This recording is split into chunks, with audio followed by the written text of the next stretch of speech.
back to the channel. Just slightly north of Balranald, heading up towards the Mungo National Park. The best news is we've got the captain in the seat this morning, so we're good to go. Okay. She hasn't been really well. She's been a bit off-centre. Today she's just sort of coming back online. So I thought I'd throw her in the seat and yeah, we're good to go.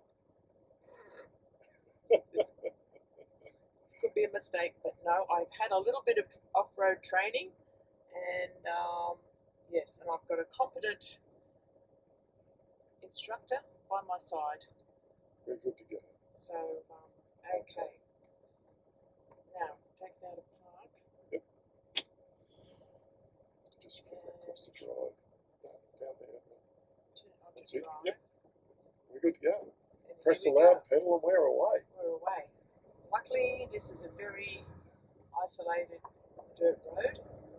So it's all good.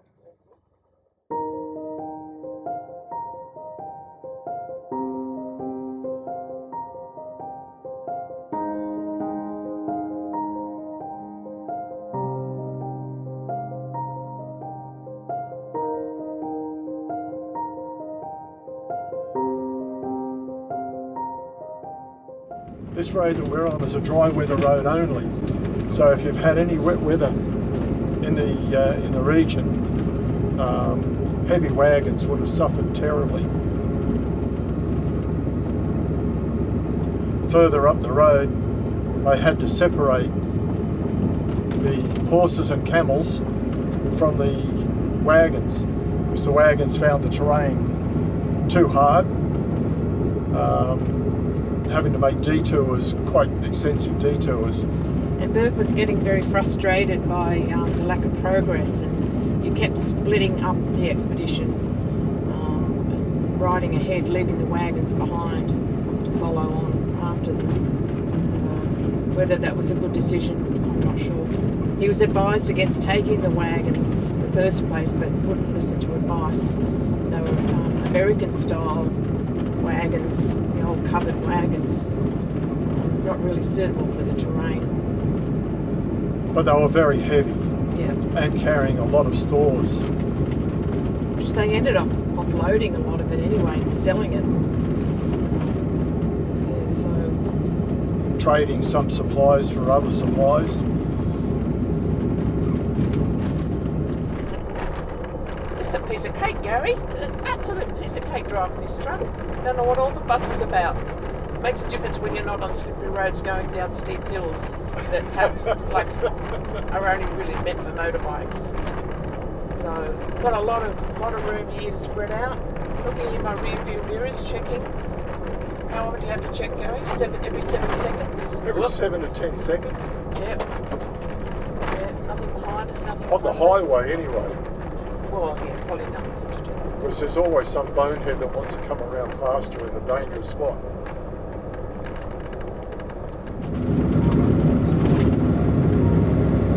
You might see some rabbits.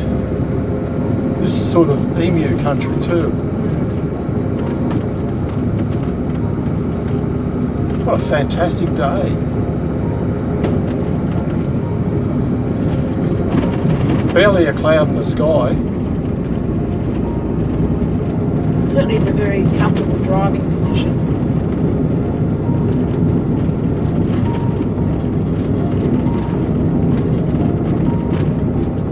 I guess we could use this opportunity too to say hello to our grandchildren.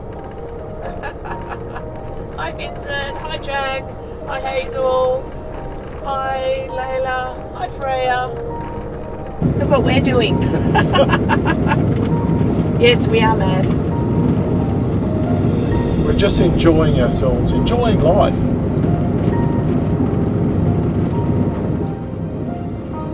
Following some trips in our Land Rover Discovery, we just simply decided that we want a little bit more comfort. Be able to go further without having to worry about fuel. The Land Rover was, I'll say, restricted to probably about a maximum of 800 kilometres fuel range. with this thing here, good roads, we'd probably cover 2,000 kilometres quite easily between fuel stops. So that makes perfect sense as far as we're concerned.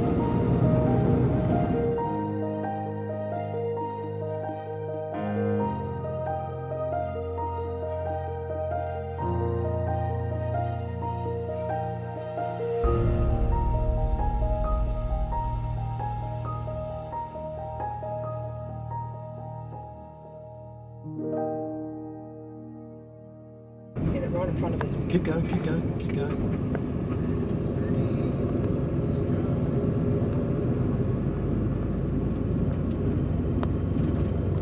Keep going.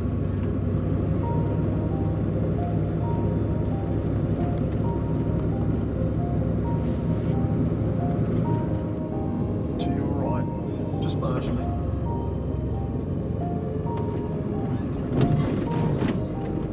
This Burke and Wills road would be approximately 30 kilometres long from what I can make out on the maps.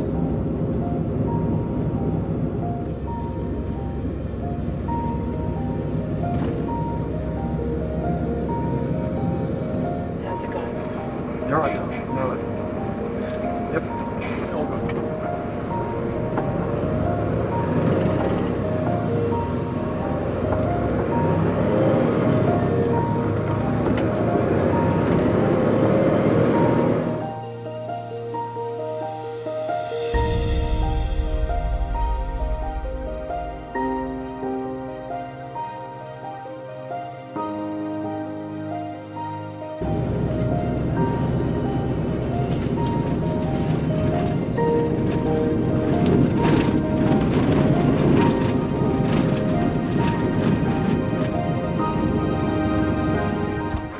Just decided to knock a bit of air out of the tyres because of the corrugations. The truck is comfortable, but it doesn't matter how comfortable your vehicle is, corrugations are corrugations.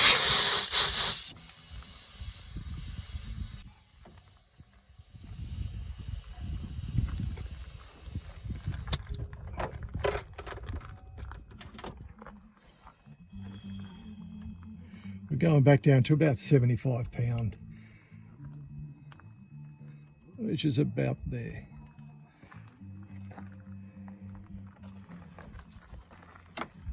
Let's have another go at that.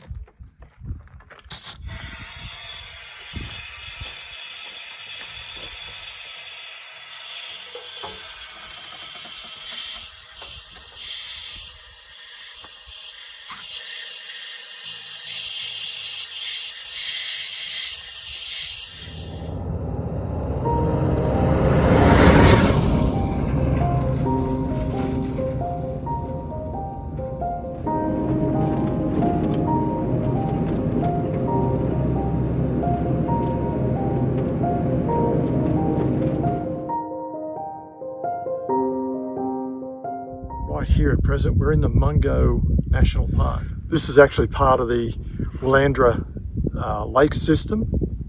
It dried up about 40,000 years ago. They're all dry lake beds, salt pans, some of them. And there's some interesting formations and landforms and what have you around this area. So we will probably take you for a bit of a run round through some of them, but not today. That'll be tomorrow. We'll have a look around ourselves. Since our last video, we've been following Burke and Wills. It's taken us a little bit longer than what we anticipated because the trail is anything but a straight line. It's zigzagging here, there and everywhere, and part of that is because of the problems with private property now. We can't just keep following their track, so we have to keep taking detours. So we spent a couple of days in Swan Hill and thoroughly enjoyed the break. Burke and Wills themselves spent a few days there. They were welcomed by the town folk, and before they left, they gave them a quite a send-off.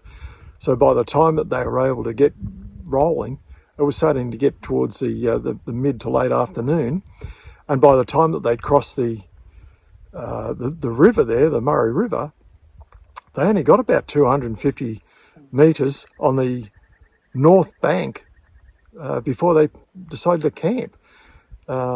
Getting across there on a punt, that was easy enough, but the punt would have only been small, so they've had to do multiple trips. By the time that everyone got across, it was time to set up camp. So we followed them from there, and as I said, we're up into the Mungo National Park, even though they didn't come through this way.